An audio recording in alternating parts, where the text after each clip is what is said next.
So ఇంకా మోహన్ బాబు కుటుంబం విషయానికి వస్తే, మోహన్ బాబు కుటుంబం విషయం అది ఇంకా ఆరని అగ్ని జ్వాలలాగా, అదొక రావణ కష్టంలాగా రగులుతూనే ఉంది.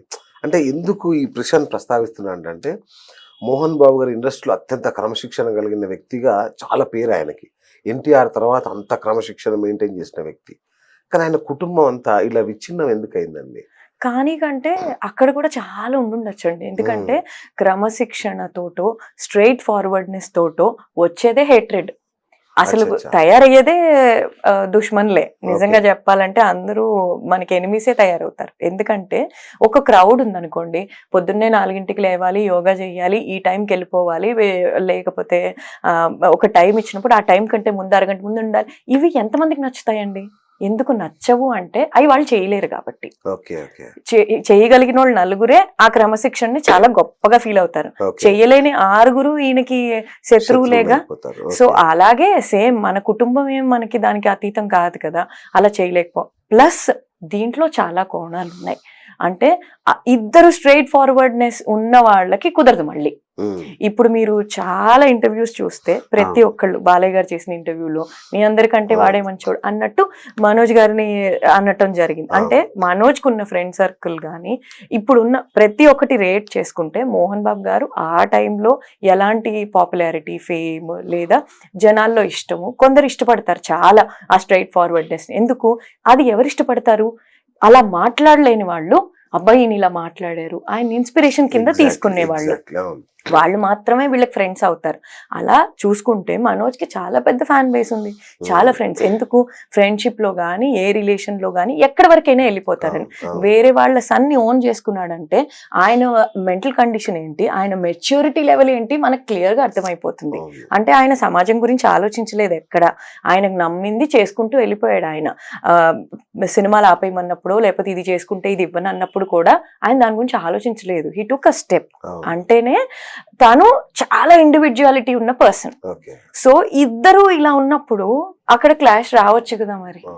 అండ్ అది రీజన్స్ ఏ కారణాలైనా సరే కూడా, అది ఆస్తి అంటే డెఫినెట్లీ ఇంకా మనీ ఉన్నప్పుడు, ముగ్గురు డిఫరెంట్ గా ఆలోచించే వ్యక్తులు ఉన్నప్పుడు, వాళ్ళకి ఈక్వల్ రైట్స్ రావాల్సి వచ్చినప్పుడు ఎక్కడో తారతమ్యాలు వస్తాయి.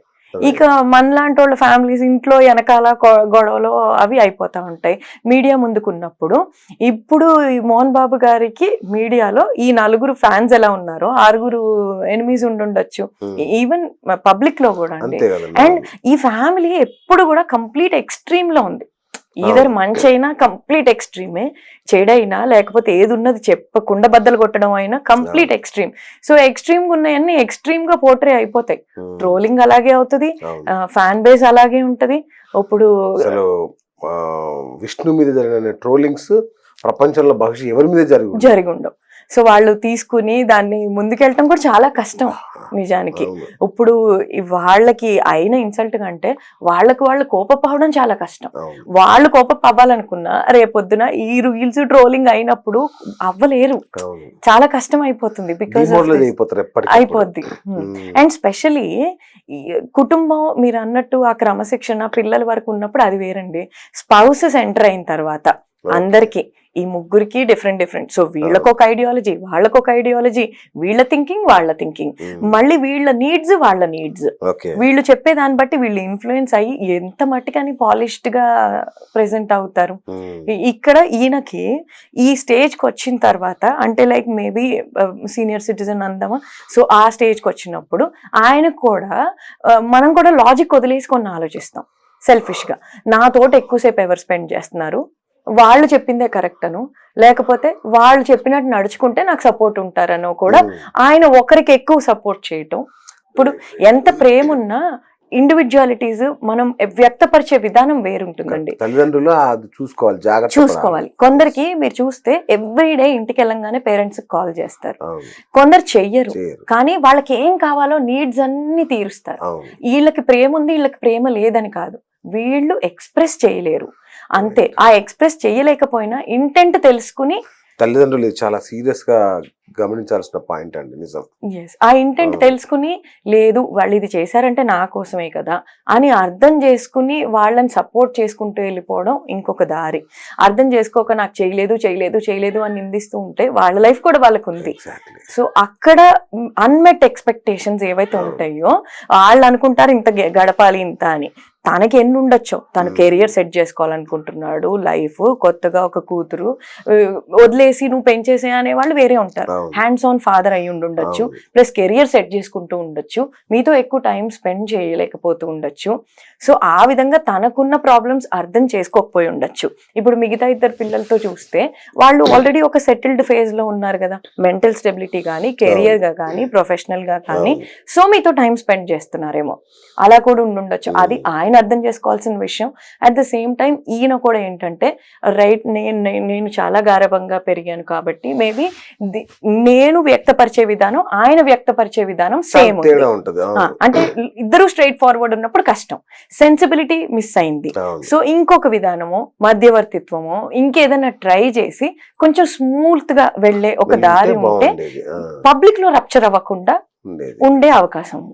కుటుంబ వ్యవస్థ గురించి మాట్లాడుకుంటున్నాం కాబట్టి మనం, అంటే కుటుంబ వ్యవస్థలో ఏమేమి లోపిస్తున్నాయి అనేది ఈ మధ్య ఒక అధ్యయనం వచ్చిందండి. అంటే దానివల్లనే ఈ కుటుంబ వ్యవస్థ కుప్పగూలిపోతుంది. ఇక చెప్పాను కదా, మనం అనే కాన్సెప్ట్ పోయింది. అంత నా నేను నాకేంటి, ఏది భార్య కావచ్చు, భర్త కావచ్చు, కొడుకు కావచ్చు, కూతురు కావచ్చు, ఈ సిచ్యువేషన్ వచ్చింది. నిన్ననే 2 days బ్యాక్ బాంబేలో ఒక కూతురు తల్లిని చంపేసింది, పెద్ద కూతురు. మళ్ళీ ఎందుకు రీజన్ అంటే, నువ్వు నాకంటే అక్కనే ఎక్కువ ఇష్టపడుతున్నావు అని.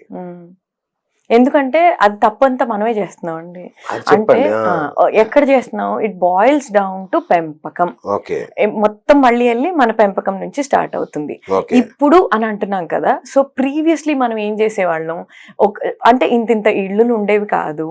మేబీ మాక్సిమం ఎంత చెప్పండి, 2 bedroom houses అనుకుందాం. సో ఒక బెడ్రూమ్ లో, హాల్లో మనం కూర్చున్నా చేసినా మాక్సిమం టైం ని కలిసి గడిపేవాళ్ళం. ఇప్పుడు 3 BHK, 4 BHK, 5 BHKకి ఎందుకు వెళ్ళాము, మనమే వాళ్ళకు ఒక స్పేస్ ఇస్తున్నాం, వాళ్ళకు ఒక బెడ్రూమ్ ఇస్తున్నాం, వాళ్ళకు ఒక స్పేస్ ఇస్తున్నాం కదా. సో ఇంతప్పటి నుంచి వాళ్ళకి ఏం కావాలి వాళ్ళకి తెలుసు కదా. మరి వాళ్ళు బ్రేక్ఫాస్ట్ వాళ్ళ స్కూల్ టైం ప్రకారం వాళ్ళు చేస్తున్నారు, మనం ఇద్దరం వర్క్ చేస్తూ డిఫరెంట్ టైంలో చేస్తున్నాం.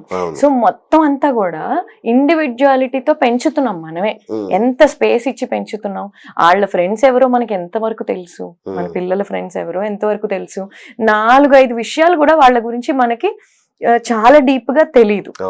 మనం అంత స్పేస్ ఇచ్చినప్పుడు మరి మనం అని ఎలా అనుకుంటారండి వాళ్ళు మాత్రం. నాకు నేననే కదా పెరుగుతున్నారు. సో అలాంటప్పుడు నాకేది కావాలో అది కావాలి, మీరు కూడా నా తర్వాతే వస్తున్నారు. ఇది వరకు అలా కాదు, అందరు కలిసి బోన్ చేసే ఫ్యామిలీస్ కి ఇది చాలా క్లియర్ డిఫరెన్స్. ఏంటంటే కలిసి బోన్ చేసి పడుకునే వరకు కలిసి కూర్చుని మాట్లాడుకుని ఎంత ఎక్కువ టైం స్పెండ్ చేసాము, ఎంత టైం క్వాలిటీగా స్పెండ్ చేసాము. అప్పుడు ఏమవుతుంది, ఇప్పుడు 4 చాక్లెట్లు కొనుక్కొస్తున్నాం, ఒక చాక్లెట్ కొనుక్కొచ్చి షేరింగ్. అక్కడ ఏం నేర్చుకున్నారు, ఫస్ట్ ఇచ్చాక నేను తీసుకుంటా, అందరికి ఇవ్వాలి, ఇప్పుడు నాది నాకుంది, నా తర్వాతే నీకు. అది పేరెంట్ అవనివ్వండి, స్పౌస్ అవనివ్వండి, ఎవరైనా అవనివ్వండి. అందుకే మనం అనే కాన్సెప్ట్ ఎప్పుడో పోయింది. నాకు వచ్చిందా, నాకు వచ్చిన తర్వాత నీకు వస్తుంది. బికాస్ మళ్ళీ మనం వోకల్ అయిపోయాం చాలా మాట్లాడటానికి. అప్పట్లో అంత స్వేచ్ఛ లేదు. ఒక రకంగా మనం భయపడటం కూడా మంచిదేనా అని డౌట్ అనిపిస్తుంది. ఎందుకు, అదొక రెస్పెక్ట్, అదొక గౌరవం. అందరూ ఇప్పుడు అన్న తమ్ముళ్ళు కూర్చుని జోకులు వేసుకుంటారు, కానీ అన్న ఫోన్ రాగానే తమ్ముడు ఒక విధమైన డిసిప్లిన్ లోకి వెళ్ళి మనం ఫోన్ ఎత్తుతున్నారు. ఎందుకు, అదొక డిసిప్లిన్, అదొక రెస్పెక్ట్. అంటే అక్కడ మనకి తెలియకుండానే హయ్యర్ ఇంపార్టెన్స్ ఇస్తున్నాం, మనకంటే ముందు పెడుతున్నాం వాళ్ళని. ఇక్కడ అది లేదు, పేరుతో పిలుచుకోవడం హ్యాపీగా ఉంటుంది మనకి, అన్న తమ్ముళ్ళు కూడా పేరుతో పిలుచుకోవడం, ఆ వైబ్ చాలా బాగుంది. సో మనం వెస్టర్నైజ్ అయిపోయాం, కానీ ఆ వాల్యూస్ దగ్గర ఇరుక్కుపోయాం. సో వెస్టర్నైజ్ అయినప్పుడు ఏమైంది, వెస్ట్ లో ఎలా 18 years తర్వాత వాళ్ళ బిల్స్ కోసం వాళ్ళు వెళ్తున్నారు, వాళ్ళకి లైఫ్ ఏంటో తెలుస్తుంది. అక్కడ కూడా మన ఇండియాలో పెరిగిన పిల్లలు డిఫరెంట్ గానే ఉంటున్నారు. ఎందుకు, అప్బ్రింగింగ్ వల్లే కదా. సో ఏదైనా మనం ఇచ్చి సడన్ గా ఇప్పుడు ఇలా అయిపోయింది ఆ పిల్ల తప్పు అంటే అది అప్బ్రింగింగ్ నుంచి వచ్చిన తప్పండి. అవును. ఆమె సడన్ గా ఇవాళ పుట్టేయలేదు, ఇవాళ పుట్టి రేపు చంపేయలేదు కదా, ఈ జర్నీ అంతా మీతోనే చేశారు కదా. అవును. ఈ రెడ్ ఫ్లాగ్ మీకు ఎక్కడో ఇచ్చి ఉంటారు కదా. ఉంటారు. అంటే నేను ఇంత ఎక్స్ట్రీమ్ కి వెళ్తున్నారంటే డైరెక్ట్ మర్డర్ కి వెళ్ళిపోయి ఉండదు. అవును.